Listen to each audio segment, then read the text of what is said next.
J'ai hésité, non, j'ai pas hésité, mais peut-être à vous chanter le début de Prince d'Égypte ou à vous montrer une image là. Je trouve l'introduction extraordinaire, l'introduction musicale extraordinaire. Si vous voulez, je vous chante ça dans un coin, parce que c'est l'Exode, c'est l'histoire de l'Exode. Euh, il n'y a pas toujours des choses bien et fidèles dans ce dessin animé, notamment You can do miracles when you believe. En fait, c'est n'importe quoi. C'est pas toi qui fais des miracles quand tu crois. Et on va le voir dans le livre de l'Exode. Et comme le disait Brian, avant la lecture, avant de rentrer dans le vif du sujet, je propose simplement qu'on réfléchisse à la pertinence de ce livre pour nous aujourd'hui. Où en est, où en est la promesse? Bon, je ne sais pas si vous formulez les choses de cette manière concernant Dieu. Vous avez peut-être déjà entendu, et peut-être que c'est important pour vous depuis longtemps, que Dieu est le Dieu de la promesse, ou vous avez déjà entendu que Dieu est un Dieu qui donne des promesses. Si Dieu, c'est pas trop votre truc. Et peut-être que ce questionnement-là, il est formulé autrement. Ça peut être formulé de cette manière-là. Est-ce que Dieu fait quelque chose dans le monde? Est-ce que Dieu voit? Est-ce que Dieu peut? Est-ce que Dieu est là? Où en est la promesse? C'est, je pense, une question utile pour entrer dans le livre de l'Exode. L'Exode, c'est-à-dire la sortie du pays d'Égypte, sortie de la situation de ce peuple-là.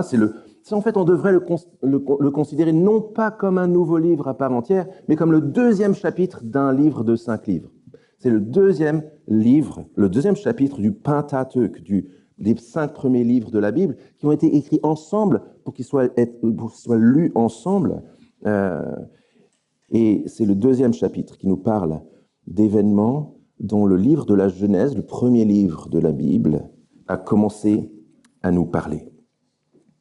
Mais comme je l'ai demandé avant, en quoi ce texte ancien, qui nous rapporte des événements vieux de 3500 ans environ, nous concerne? Tout simplement parce que je pense que cette histoire qui nous est rapportée n'est pas n'importe quelle histoire. C'est l'histoire comme on l'a déjà vu dans la série thématique sur la famille, avant cela, depuis le mois de janvier, c'est l'histoire du Dieu créateur qui, par débordement d'amour, a créé le monde et place l'homme comme son lieu tenant, roi de la création, à qui il donne tout.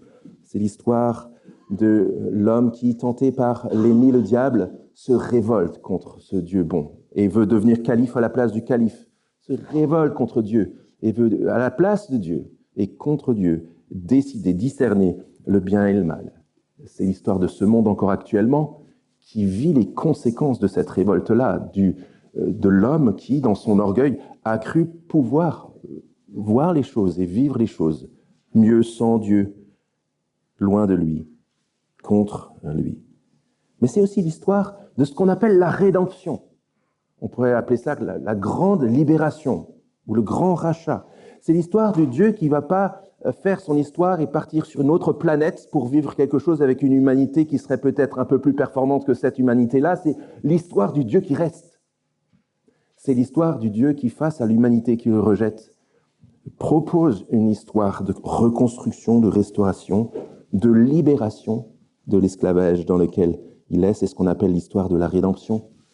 C'est l'histoire du Dieu qui n'abandonne pas un homme qui pourtant l'a rejeté. La réalité dans laquelle on est encore aujourd'hui. Ce monde qui vit sans Dieu, qui rejette Dieu de plusieurs manières, c'est cet ADN que nous avons en nous. Moi le premier, nous avons encore ces relents de rejet de Dieu encore en nous, même parfois après des années de foi. Et son plan de sauvetage. Et c'est là qu'on rentre un peu plus dans l'histoire. Son plan de rédemption, de rachat, de grande libération. Dieu a décidé de le faire passer par une famille. Une famille à qui il a donné une promesse. Et regardez la promesse pour cette famille particulière, la famille d'Abraham. L'Éternel dit d'Abraham, va-t'en de ton pays, de ta patrie, de la maison de ton père, vers le pays que je te montrerai. Je ferai de toi une grande nation, je te bénirai, je rendrai ton nom grand. Et regardez en quoi ça nous concerne. Deviens donc une source de bénédiction Je bénirai ceux qui te béniront, je maudirai celui qui te maudira. Toutes les familles de la terre seront bénies en toi. L'histoire de la grande réparation et du grand pardon, de la grande libération de Dieu, passe par cette famille que Dieu suscite, qu'il développe et qu'il libère pour susciter, développer, libérer un peuple venu de toutes les nations qui trouve non pas la malédiction, mais la bénédiction en Dieu.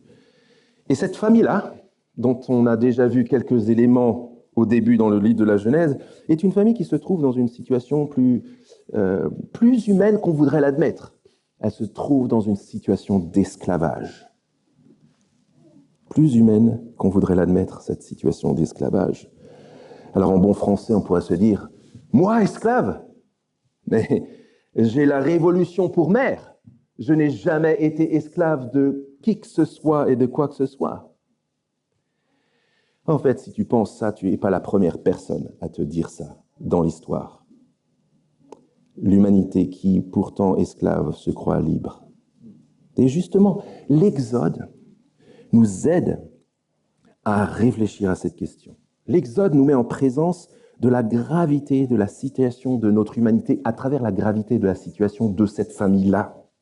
L'Exode nous met en présence de l'impuissance du peuple qui s'attache pourtant à la promesse, mais qui n'a aucun pouvoir pour s'en sortir. L'Exode nous met en présence de la souveraineté du Dieu fidèle, qui tient sa promesse, quand bien même le temps passe. Le temps passe et le temps passe. Et l'Exode nous met en présence de ce qu'on pourrait appeler la préparation du Rédempteur. Donc si la rédemption, ça veut dire la libération, le Rédempteur, ça veut dire le grand libérateur. Le libérateur que Dieu promet, par qui Dieu accomplit sa promesse fidèle. Et lorsqu'on regarde la mise en perspective de l'Exode, à travers l'Exode, à travers Moïse, le premier libérateur, le livre de l'Exode nous prépare au vrai grand libérateur, à Jésus-Christ, qu'on pourrait appeler le Moïse parfait, le Fils de Dieu, qui est venu dans notre condition, c'est ce qu'on va voir dans quelques minutes, pour nous délivrer du mal, du jugement et de la mort, et pour nous ramener à Dieu. C'est la promesse d'être libérés. En quoi ces textes anciens nous concernent ? En fait, ils nous concernent au premier chef, puisque comme le dit Paul dans la lettre aux Romains, comme d'autres textes dans le Nouveau Testament, la deuxième partie de la Bible, tout ce qui a été écrit d'avance l'a été pour notre instruction dans la suite de l'histoire, afin que, en lisant l'Exode, par exemple, par la patience et la consolation que donnent les Écritures, le livre de l'Exode en fait partie, nous possédions l'espérance. Le genre narratif dans lequel on se lance, l'Exode est un genre narratif. Il y a plusieurs genres narratifs dans la Bible, mais le genre narratif est puissant pour nous communiquer des choses d'une manière unique. Il nous communique la lourdeur du temps qui passe, comme aucun autre genre littéraire. Il nous communique le constat, le besoin, l'attente et la puissance de la résurrection du Dieu de l'histoire. Parce que la narration nous met, comme aucun autre genre littéraire, en présence du Dieu de l'histoire. Le Dieu vivant, créateur, patient, juge et sauveur, est le Dieu de l'histoire. Et en lisant leur histoire, on se rend compte qu'il est le Dieu de notre histoire. Et il est le Dieu de ton histoire. De la même manière qu'il est intervenu dans leur histoire. Il est le Dieu de l'histoire qui intervient dans ton histoire et qui te libère. Nous sommes libérés pour redécouvrir combien notre vocation, la raison pour laquelle on est sur cette terre, dans cet univers, notre identité, notre bonheur, c'est de vivre non pas loin de ce Dieu-là, ou sans ce Dieu-là, mais ni contre lui, mais sous sa bonne autorité bienfaisante. Nous sommes invités à le connaître et à l'aimer tel qu'il est vraiment, pour voir le monde comme lui le voit et y vivre comme lui le désire. Le livre de l'Exode nous invite à la rencontre avec le Dieu vivant. Et nous sommes invités une fois de plus à vivre une révolution copernicienne. La Terre n'est pas le centre, c'est le Soleil le centre. Je ne suis pas le centre. Dieu est le centre.